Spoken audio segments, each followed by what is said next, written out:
नमस्कार बच्चों, एसकेपी वाला एजुकेशन यूट्यूब चैनल में आपका स्वागत है। आइए आज हम सेलों का संयोजन पर बात करेंगे। सेलों का संयोजन,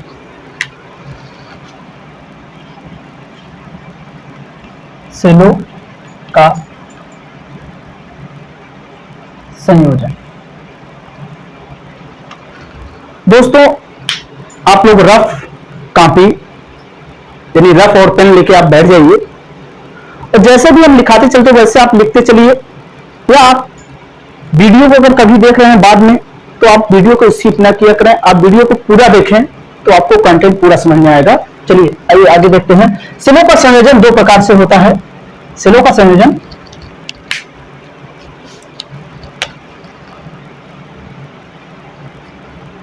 समांतर, सेलों का संयोजन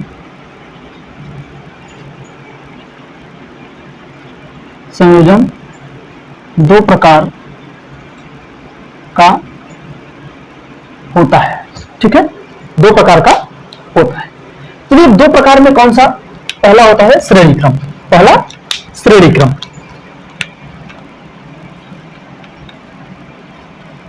श्रेणी क्रम संयोजन। ठीक है, तो श्रेणी क्रम संयोजन मतलब कहने का मतलब यह है कि अगर सेलों का संयोजन श्रेणी क्रम में, जैसे हम लोग अभी पढ़े थे प्रतिरोध का, प्रतिरोध को यानी एक का सिरा दूसरे का पुच्छ से, दूसरे का सिरा दूसरे के पुच्छ से अगर जोड़ा जाता है तो इस प्रकार का संयोजन क्या कहलाता है? श्रेणी क्रम संयोजन कहलाता है। अगर बात कहा जाए श्रेणी क्रम संयोजन में, तो अगर हम बात करें तो सेलों का श्रेणी क्रम संयोजन, यदि यहां पे हम बात करें तो देख सकते हैं हमारे पास जो सेलों का श्रेणी क्रम संयोजन होगा वो कुछ इस प्रकार से हो जाएगा।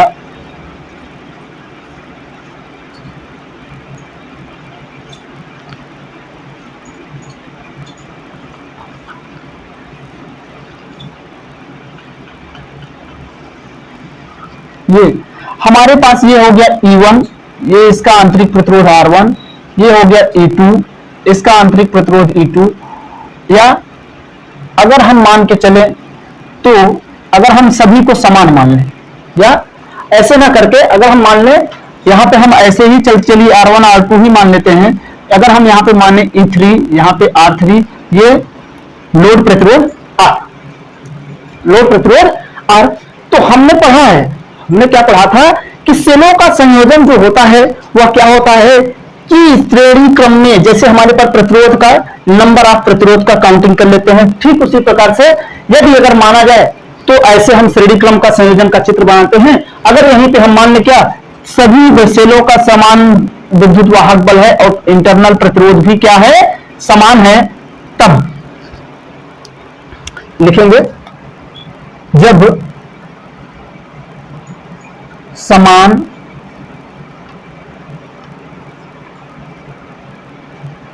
विद्युत वाहक बल E की N सेल तथा उनके आंतरिक प्रतिरोध R भी समान हो, तब नेट विद्युत वाहक बल, नेट विद्युत वाहक बल हो जाएगा, या कह सकते हैं E इक्विवेलेंट बराबर N E के, E इक्विवेलेंट बराबर N E के। अब अगर बात किया जाए N प्रतिरोध, यानी नंबर ऑफ, जो N है वो क्या है? नंबर ऑफ सेल और नंबर ऑफ प्रतिरोध। कोई ये जरूरी नहीं कि हमारे पास 3 ही सेल हो। ठीक है, तो अगर बात करें कुल प्रतिरोध, कुल प्रतिरोध यानी कौन सा? कुल आंतरिक प्रतिरोध। लिखिए स्मॉल r क्या है? आंतरिक प्रतिरोध। कुल आंतरिक प्रतिरोध यानी कि लिख सकते हैं R इक्विवेलेंट बराबर, ये भी किसके बराबर हो जाएगा? N R के बराबर। यह भी किसके बराबर? अगर कुल की बात कर रहे हैं तो आर इक्विवेलेंट, यानी आप ऐसे ना लिख के इसको एन आर प्लस आर, क्योंकि ये कैपिटल आर बाह्य प्रतिरोध भी लगा है।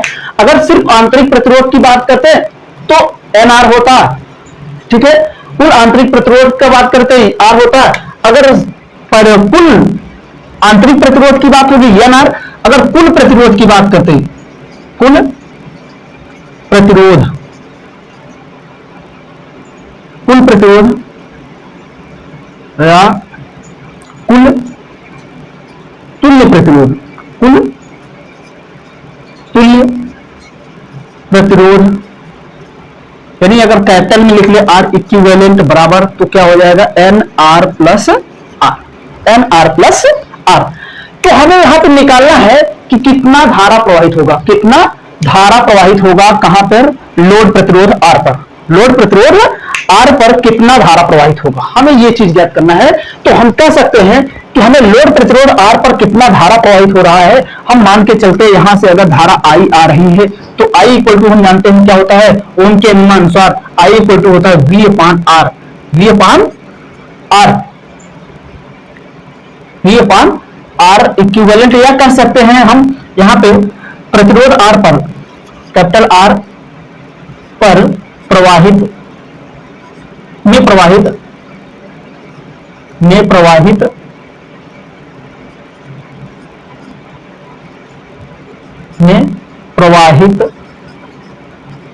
विद्युत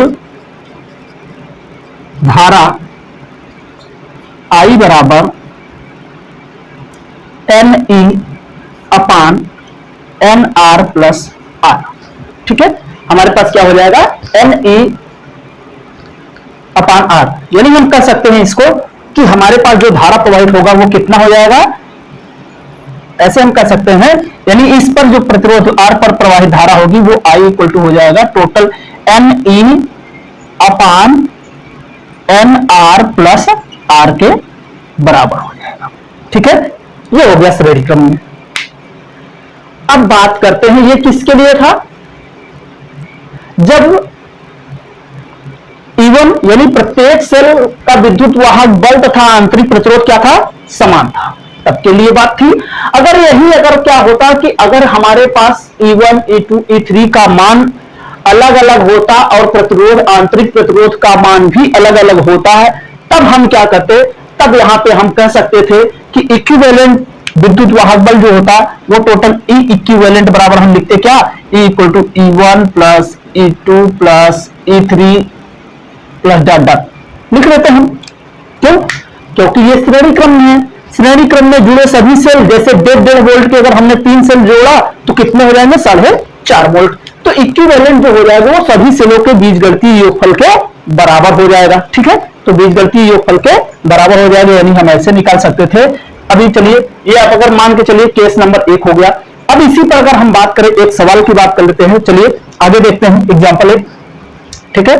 आप इसको लिख लीजिए, आप लोगों को अच्छा लगे तो लाइक करें और शेयर करें और चैनल को ज्यादा से ज्यादा सब्सक्राइब करें। और किसी भी वीडियो को देखते समय आप क्या करें कि वीडियो को स्किप ना करके देखें, क्योंकि अगर आप आधा कंटेंट देखेंगे तो आधी चीज आपको समझ में आएगी, आपको पूरा समझ में भी, आप वीडियो को पूरा देखिए, ठीक है। चलिए आगे बात करते हैं सवाल पे।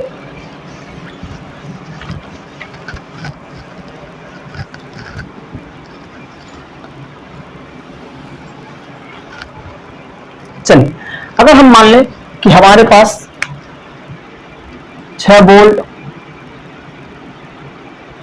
और 0.5 ओम, ये भी कितने का, 6 वोल्ट का, ये भी कितने का, 6 वोल्ट का, यहां पर हमारे पास 0.5 ओम और ये भी कितना, 0.5 ओम का, ठीक है। ये वाह्य प्रतिरोध जो आर दिया है इसका मान है 10 ओम, इसका मान है 10 ओम। तो अब बताना है कि 10 ओम वाले प्रतिरोध में कितना धारा प्रवाहित होगा, हमें यहां पे निकालना है आई का मान, आई का मान। तो अभी हमने देखा क्या था सॉल्यूशन, हमें देना है यहां पे आई का मान निकालना है। अभी हमने पढ़ा कि जब सेल समान हो तथा उसके आंतरिक प्रतिरोध भी समान हो तब वाह्य प्रतिरोध पर प्रवाहित होने वाली विद्युत धारा आई इक्वल टू क्या था, N E upon R, N R plus R, ठीक है। तो देख लेते हैं, तो एन 1 2 3 नंबर ऑफ कितने हो गए 3 गुणे 6 बटे एन आर यानी 3 गुणे 0.5 प्लस 10। ठीक है, तो हमारे पास कितना हो गया 18 बटे 1.5 यानी 11.5 11.5। तो अगर हम भाग करें या तो इतना ही छोड़ दे एम्पियर लिख के, या इसको हम भाग कर सकते हैं। तो भाग कर लेंगे अगर, तो हम इसको लिख सकते हैं क्या 11 से भाग करेंगे, एक बार जाएगा बचा कितना 7.5 6.5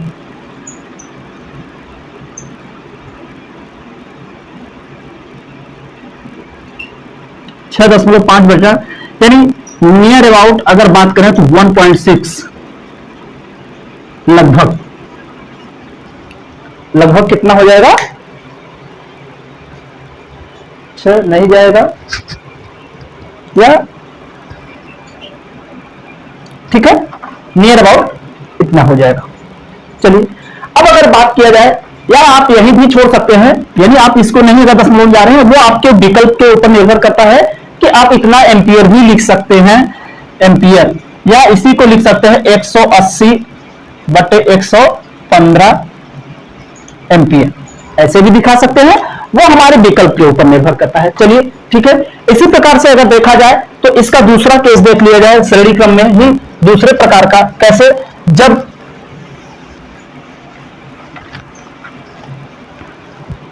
अब अगर बात करें केस 2 की, केस 2 में क्या है, केस 2 में जब भिन्न भिन्न विद्युत वाहक बल के सेल तथा उनके आंतरिक प्रतिरोध भी भिन्न भिन्न हों, तब उसमें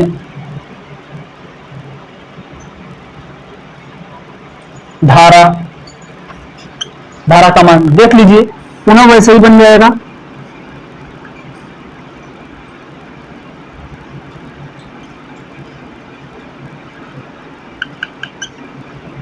चलिए देख लेते हैं, अभी हमारे पास ये आ गया, यहां पे कुछ मान लेते हैं क्या है E1, यहाँ पे R1, ये हो गया E2, ये हो गया R2, ये हो गया E3, ये हो गया R3, ये कैपिटल R, इसमें प्रवाहित धारा I, और याद रखना सदैव जो है धारा ऋणात्मक से धनात्मक की ओर प्रवाहित होती है।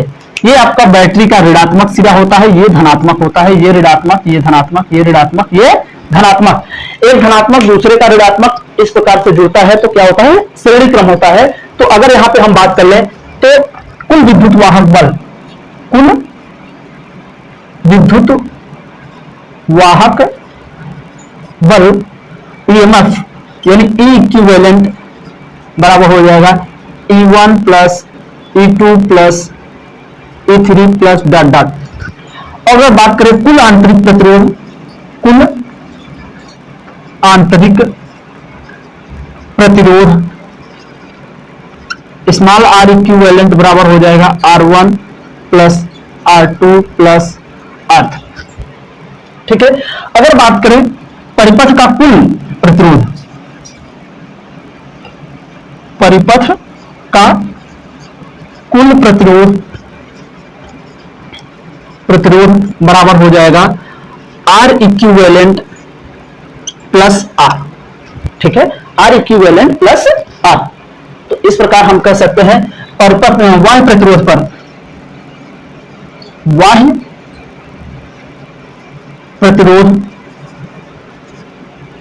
प्रतिरोध पर प्रवाहित या बाह्य प्रतिरोध में प्रवाहित विद्युत धारा I बराबर क्या हो जाएगा, यहां पे हो जाएगा E equivalent by R equivalent plus R। ठीक है, वही चीज है, परंतु वहां पे क्या था, सभी विद्युत वाहक बल समान थे, आंतरिक प्रतिरोध समान था। तब हम लोगों ने क्या ले लिया था, M इक्वल टू, यानी हम लोगों ने ले लिया था I equal to N E by N R plus R. ठीक है, हमने ये ले लिया था। परंतु अब क्या है कि इसके जो मान है वो सब अलग अलग है, E और E2 का वही मान अलग है, ये R आपका अलग है, R1 R2 का मान अलग है। तब हमारे पास क्या हो जाएगा, I इक्वल टू आर यानी E इक्विवेलेंट अपान R इक्विवेलेंट है। अगर इसी पर आप इसको क्या करें, नोट डाउन कर लें। अगर इसी पे देखा जाए, एक एग्जांपल की बात करते हैं, चलिए देख लेते हैं।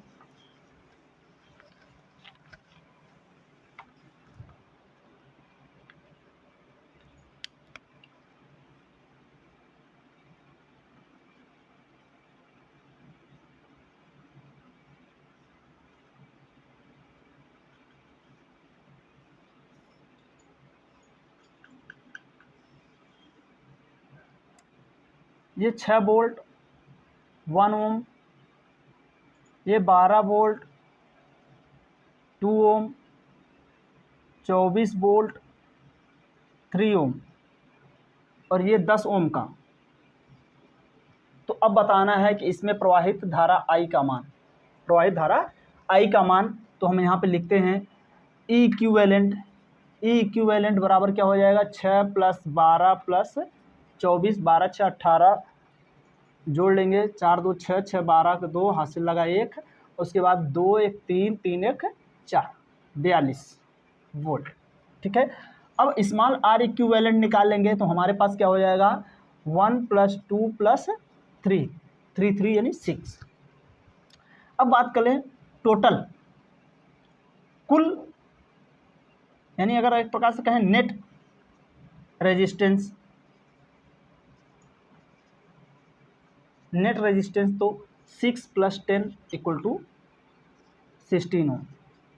ठीक है, अब देखिए I इक्वल टू कितना, हमारे पास 42 डिवाइड बाई, हमारे पास हो जाएगा, अगर अलग अलग लिखना चाहे 6 प्लस 10। ठीक है, तो यहाँ पे हो गया 16, 42 बटे 16, तो 2 और 16,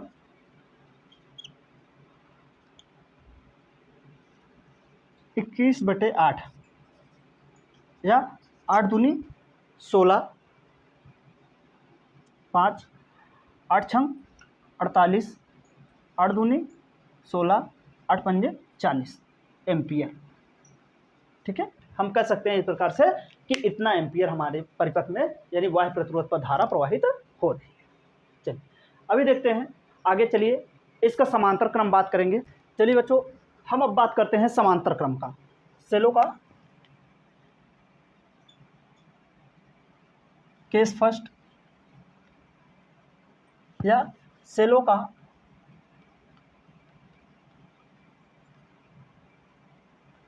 समांतर क्रम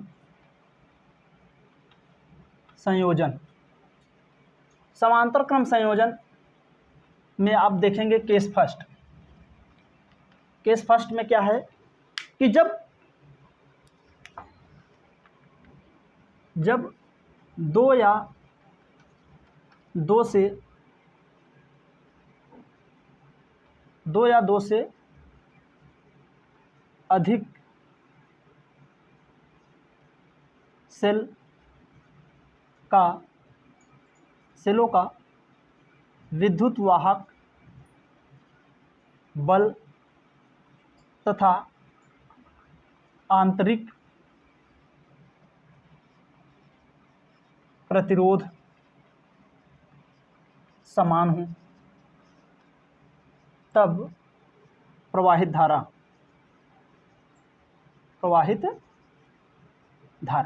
क्या कहा हमने कि जब क्या हो सेलों का।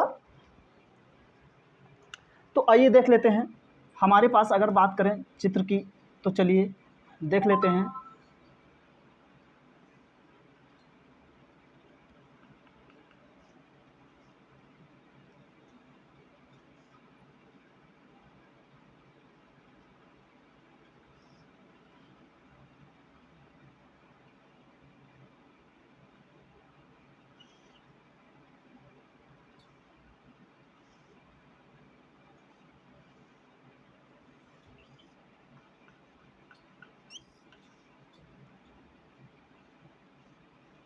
ठीक है।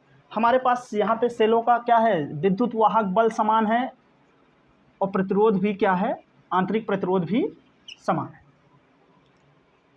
तो अब हम देखेंगे यहाँ पे हमें निकालना है कि इस में प्रवाहित धारा यानी बाह्य प्रतिरोध में प्रवाहित धारा का मान। अगर हम यहाँ पे इतना ही लिए हैं, हम यहाँ पर और भी ले सकते हैं। अगर यहाँ पे एक सेल और लगा दें,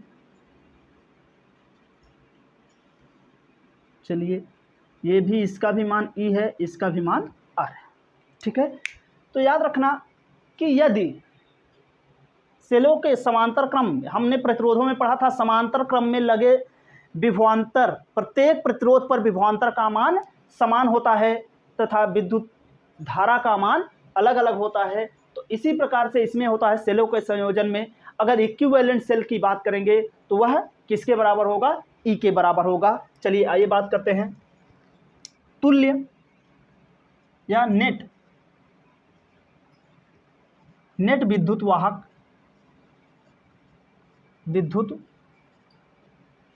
वाहक बल, यानी हम कह सकते हैं ई इक्विवेलेंट बराबर किसके हो जाएगा, ई के। जो ई लगा है उसी के बराबर ही होगा। समांतर क्रम में चाहे आप जितने भी, ये 1.5 वोल्ट का है तो ये 1.5 वोल्ट का, ये 1.5 वोल्ट का, अगर यहाँ से अगर टोटल आउटपुट की बात करें तो यहाँ पे हमें 1.5 वोल्ट ही प्राप्त होगा। इस पर भी हमें क्या होगा, 1.5 वोल्ट ही प्राप्त होता है। तो चलिए ठीक है, अब देखते हैं नेट आंतरिक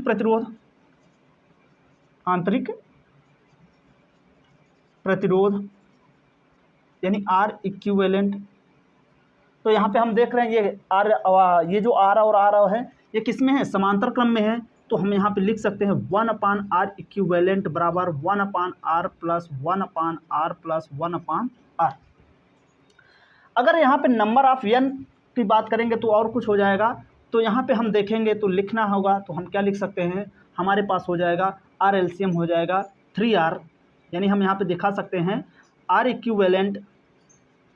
अगर वैसे ही डायरेक्टली लिखना चाहें तो हम लिख सकते हैं r/n किसके बराबर, या इसको यहाँ ना लिख के प्लस डॉट डॉट ऐसे आर इक्विवेलेंट बराबर अगर लिखना चाहें जब समान हो तब उसके लिए हम लिख सकते हैं r/n।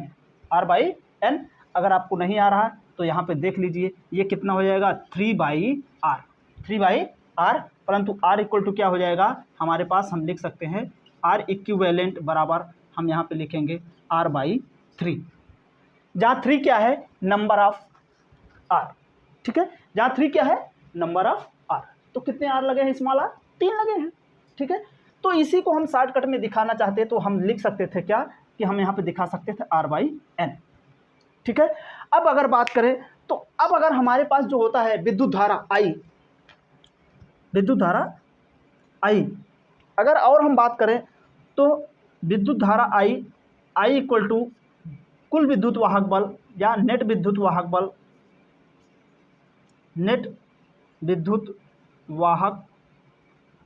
बल बटे कुल प्रतिरोध।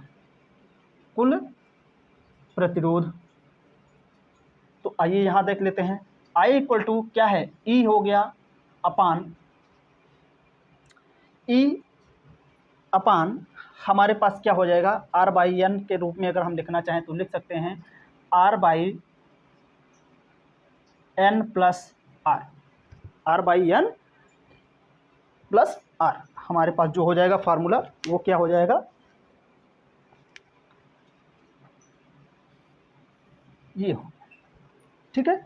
तो हमारे पास जो अगर क्या है, जब 2 या 2 से अधिक विद्युत वाहक सेलों का विद्युत वाहक बल तथा आंतरिक प्रतिरोध समान हो, मतलब ई विद्युत वाहक बल का 2 या 2 से अधिक, उसके आंतरिक प्रतिरोध क्या है, r, यानी समान हो, तब उनके लिए बाह्य प्रतिरोध पर प्रवाहित विद्युत धारा I इक्वल टू यानी E/r/n प्लस r एम्पियर हो जाएगा, ठीक है। यहाँ पे मात्रक हम लिख सकते हैं एम्पियर, ठीक है। तो इस पर चलिए अभी आप इसको लिख लीजिए केस फर्स्ट। अगर इस पे हम बात करते हैं आगे के लिए, तो आगे अगर हम इसी पे क्या देखना चाहें, सवाल करना चाहेंगे तो कर सकते हैं। चलिए आइए आप इसको लिख लीजिए। आप लोगों को अच्छा लगे तो चैनल को लाइक करें, शेयर करें और ज़्यादा से ज़्यादा सब्सक्राइब करें। और वीडियो को कभी भी स्किप करके ना देखें, ठीक है। स्किप करके देखने में आपका ही हानि होगा, क्योंकि आपको आधी चीज़ें मालूम चलेगी, आधी नहीं मालूम चलेगी। हमने क्या बोला वो आपको समझ में आना चाहिए, ठीक है। तो चलिए लिख लीजिए आप इसको, फिर उसके बाद बात करते हैं इस पर, केस नंबर 2 पर, ठीक है। मिटाते हैं।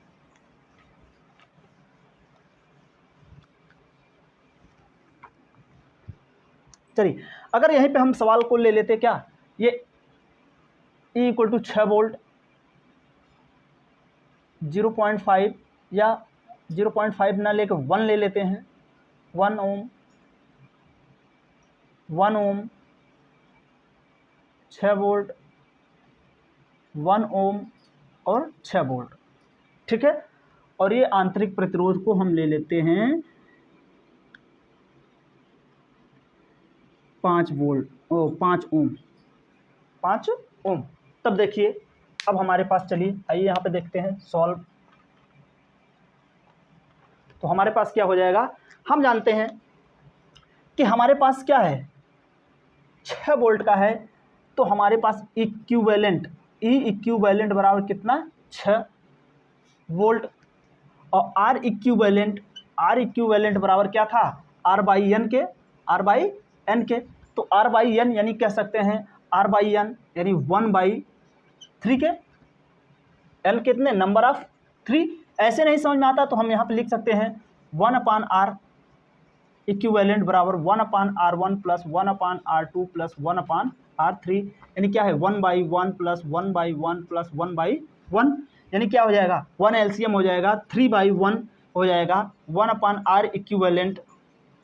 तो R इक्विवेलेंट बराबर क्या हो जाएगा, 1/3, ठीक है। अब अगर बात करें तो हमारे पास R बाई एन का मान मिल गया। तो अब देखिए यहाँ पे हम रख लेंगे I इक्वल टू क्या हो जाएगा, I इक्वल टू E यानी 6/, आपका 1/3 प्लस 5, 1/3 प्लस 5, तो 5 या 15 1 16, तो हो जाएगा 6 गुणे 3/16, ठीक है। तो 2 तिहाई 6, 2 8 16, यानी 3 त्रिक का 9। इसको मिटाते हैं, यानी हो जाएगा हमारे पास कितना, 9/8, 9/8, यानी इसको और हम लिखना चाहें तो क्या लिख सकते हैं, 1.125 एम्पियर, ठीक है। आई का मान हमें मिल जाएगा इतना, 1 देखो 8 एक बार गया, 1 बचा, 10 हुआ, 8 कम 8, पुनः 2 बचा, 8 दूनी 16, 4 8 5 40, ठीक है। तो हमारे पास इतना एम्पियर आ गया। चलिए, ऐसे ही मज़ेदार सवाल अब आप लगाइएगा अपने से, कोई भी मान लीजिए, कोई ये जरूरी नहीं बुक का सवाल लीजिए, आप खुद इतने सक्षम हैं कि आप यहाँ पे कुछ भी मान सकते हैं। जो अभी हमने 6 वोल्ट दिया है, 12 वोल्ट मान लीजिए, 18 वोल्ट मान लीजिए, ये ओम का मान बदल लीजिए, हो जाएगा, सब कुछ हो जाएगा, ठीक है। तो चलिए आगे बात करते हैं, दूसरा केस नंबर दूसरे पर बात करते हैं। केस नंबर 2 में क्या है, जब, ठीक है, केस नंबर 2 की बात करते हैं। तो यहाँ पे हमारे पास जो है सेलों के संयोजन में केस नंबर 2 पर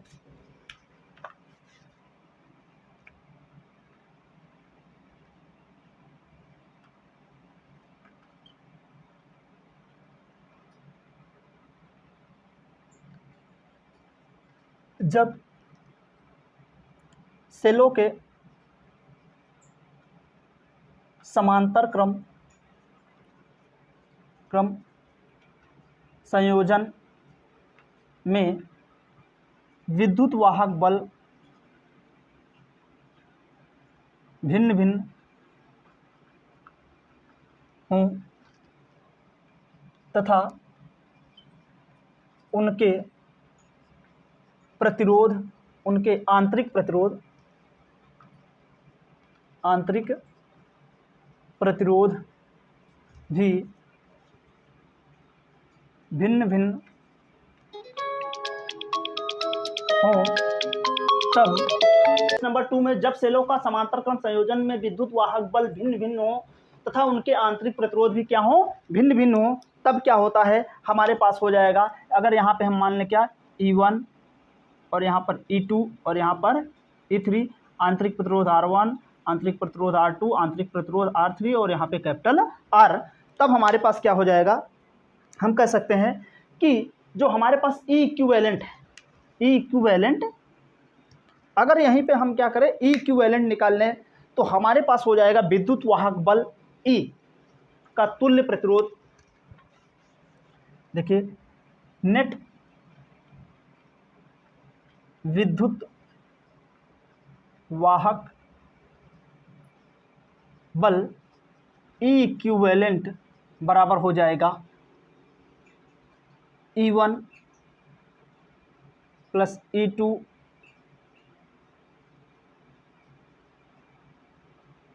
प्लस E3 बाई R3। ठीक है, यानी इसी को हम लिखना चाहें तो क्या लिख सकते हैं, ई इक्विवेलेंट बराबर sigma E by R, E by R. या ऐसा ना करके हम ऐसे भी कर सकते हैं कि जो E1/R, यानी हम यहाँ पे दिखा सकते हैं E by sigma R, sigma E by sigma R भी दिखा सकते हैं।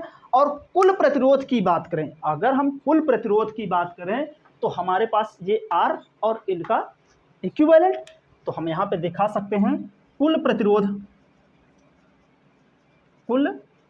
प्रतिरोध बराबर, यानी हम कह सकते हैं R plus 1 sigma R by या 1/R, क्योंकि 1/R में होगा तो सिग्मा 1/R के बराबर होगा।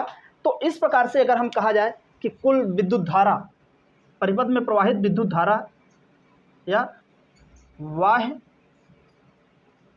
प्रतिरोध में प्रवाहित विद्युत धारा I इक्वल टू कुल विद्युत वाहक बल बटे कुल प्रतिरोध। क्या होता है, कुल विद्युत वाहक बल बटे कुल विद्युत प्रतिरोध। तो यहाँ पे हम दिखा सकते हैं, हमारे पास हो जाएगा, अगर हम R इक्विवेलेंट यहाँ पे अगर हम इसको, ये जो है हम अगर R इक्विवेलेंट यहाँ पे मान लें, तब हम लिख सकते हैं I equal to E equivalent divide by R equivalent, equivalent upon divide by R equivalent. या इसको हम ऐसे भी दिखा सकते हैं, हम इसको अगर लिखना चाहें तो हम लिख सकते हैं सिग्मा ई बाई आर भी दिखा सकते हैं। तो इक्वल टू हम यहाँ पे लिख सकते हैं sigma E by R upon R plus 1 by sigma के साथ है ये, तो सिग्मा 1/R, ये हो जाएगा हमारा I बराबर। यानी हम इसको अगर कहना चाहें तो ऐसे भी कह सकते हैं। ठीक है, तो इसको हम ऐसे कह सकते हैं, यानी हम यहाँ पे लिख सकते हैं ये किसके बराबर हो जाएगा, I के बराबर, I के बराबर ऐसे भी दिखा सकते हैं, या और भी इसको हम तोड़ सकते हैं। ठीक है, तो अभी हम आप इसको इतने पे ही छोड़ देते हैं। ठीक है, अगर इस पर हम बात करें एक सवाल की, एक एग्जाम्पल की बात करते हैं, तो चलिए आइए देख लेते हैं एग्जाम्पल को, एग्जाम्पल हम देख लेते हैं। चलिए, आप लोगों को अगर अच्छा लगे तो चैनल को लाइक करें और शेयर करें और ज़्यादा से ज़्यादा सब्सक्राइब करें। ठीक है, आंतरिक प्रतिरोध, कुल आंतरिक प्रतिरोध निकालना है और निकालना है कुल विद्युत वाहक बल, कुल विद्युत वाहक बल, कुल विद्युत वाहक बल। ठीक है, ये दो चीज निकालना है। तो चलिए अगर हम देखें यहाँ पे ये समांतर क्रम है, याद रखना यहाँ पे ये ऋणात्मक है और ये धनात्मक है, ये धनात्मक है, ये ऋणात्मक है। तो यहाँ पे देखना है, अभी हमने पढ़ा था कुल विद्युत वाहक बल, कुल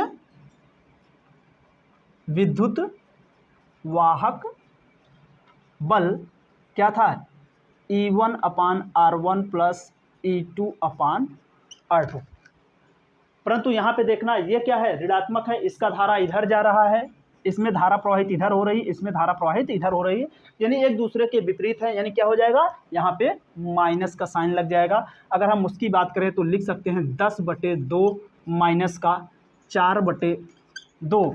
और अगर हम बात करें और क्या बात करना चाहें, अगर हम, तो हमारे पास कितना आ गया, यहाँ पे हो जाएगा 2 3 वोल्ट आ जाएगा। ठीक है, इक्विवेलेंट अभी सिर्फ कितने का आया, इस समांतर क्रम वाले का आया है, अभी इसके साथ ये श्रेणी क्रम में है, परंतु याद रखना ये ज़्यादा है ये कम है, यानी ये वाला किस में जाएगा, इधर वाले में है, 10 वोल्ट इसका ज़्यादा है।